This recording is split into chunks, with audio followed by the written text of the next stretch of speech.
Hey, good evening. This is Frank Burgess. Just answering a couple questions. So the first one is leadership and what it means to me. For me, leadership is a big thing from a manager. You got to be able to give your team first and foremost purpose, direction, and motivation. I think this is an area that a lot of young leaders struggle with because they think you're in that position, just do what I tell you to do, and that's it.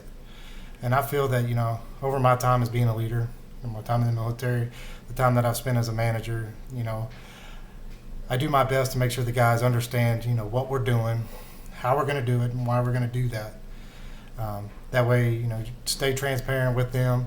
They know that clear, concise directions, enough to where you're not micromanaging, but you want them to know exactly what the end goal is. So for me, I think I've developed this over the years, and I've done built a strong rapport with the people that I'm leading, because I stick to this. I want them to understand, like I said, why we're doing it, what we're doing, and what it's going to benefit the team of doing it this way. Okay. So the next question was about how I handle data matrix. Goals, how I handle those. So I take each goal and I break it down to just the same as I want to know what the actual goal is, how we're going to get there, and what the team needs to do to accomplish that goal.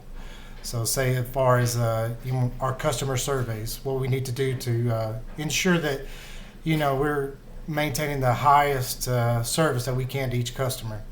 So the way that I normally do that is I talk with each guy. Okay, I kind of see how they are with the customers. I go off the surveys. I want them to ensure that they're making the customers feel, when they get out there, they understand what they're doing.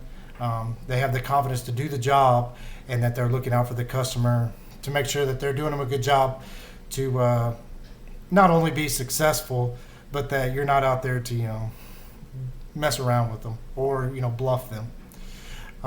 Some other, I'm not the best with the budget part. It's not a part that I'm really been involved with, but I do understand, as far as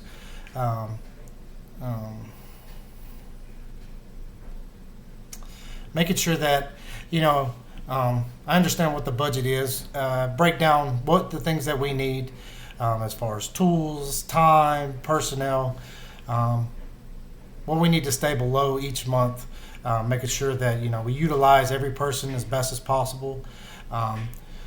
The tooling that we get for the guys is enough that's that to do their jobs, and ensure that we're not wasting a bunch of money on junk that they don't need. So a way that I found that I'm pretty strong at this is I like to look at what we're doing and question it. So say we're buying certain tools from certain people. I'm like, okay, well, how are those tools performing to our certain job? Which we use a certain amount of torque tools, to make up things. And I saw that one particular vendor that we used, the tools kept breaking. We're always having to spend money on having a technician come out and repair those tools. So I looked into it, checked around with some other people, what they use, and we ended up getting another vendor. A little more cost on the tools, but it saved us in the long run by not having to pay for a technician to come get them, or our guys using broken tools. So I like to it's an area that I could betterly improve in, and I think that'd be good. Okay, and the last one we talked about is conflict, where I with the team. So when I became a young dispatcher working in the dispatch office, I was pretty new to the oil field. Well, pretty new to management in the oil field. So I'd sat there for a little bit. I like to learn and listen to what's going on. I'm learning the job, and also I'm learning how they're dealing with the technicians. And so what I noticed was a problem is that they were, the technicians didn't want to call in. They didn't. They felt, that they weren't really trying to back them. And so what I did was, I said, one day we're having a meeting with one of the senior service managers, and I said, "Can I, may I speak for a second? I got some stuff." And they said, "Sure." I said, "I'd like to discuss like our culture.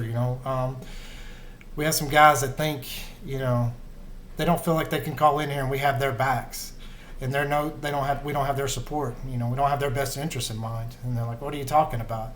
I was like, "Well, man," I was like, "think about the number of calls that we get from technicians asking for help from now than it was, past times. 2-3 months ago. How much has it gone down?" Well, it's gone down just a little bit, or actually quite a bit. So, yeah. Well, why do you think that is? I was like, well, the guys don't feel comfortable, and that's something. As a manager, that support for those guys, we have to be there for them, no matter what's going on, because in those offices you get really busy and you lose sight of who you're there for, and that is the technicians. And so, I just kind of brought it to light for them. This is something that you must be cognizant of. No matter how busy it gets, you got to understand that, we're there for them. Just want to say I appreciate your time.